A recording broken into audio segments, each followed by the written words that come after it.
مولا علی علیہ السلام سے پوچھا گیا کہ کون سے ایسے حقوق ہیں عورت کے جو مرد پر واجب ہیں، تو مولا علی علیہ السلام نے فرمایا کہ پہلا حق، مرد جب بھی عورت سے بات کرے تو اخلاق کے ساتھ کرے، اور دوسرا حق مولا علی علیہ السلام نے بتایا کہ عورت کو اللہ تعالیٰ نے ایسا ساتھ کی مٹی سے بنایا ہے، اسی لیے مرد کو چاہیے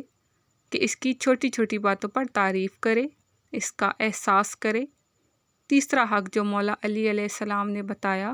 کہ مرد کو چاہیے کہ وہ عورت پر اپنے گھر کے کاموں میں رحم کرے،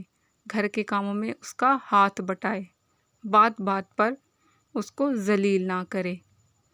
اور چوتھا حق آپ نے بتایا کہ مرد کبھی بھی اپنی بیوی کا مذاق مت اڑائے۔ اگر اسے کوئی چیز نہیں بنانی آتی یا کوئی بھی ایسی چیز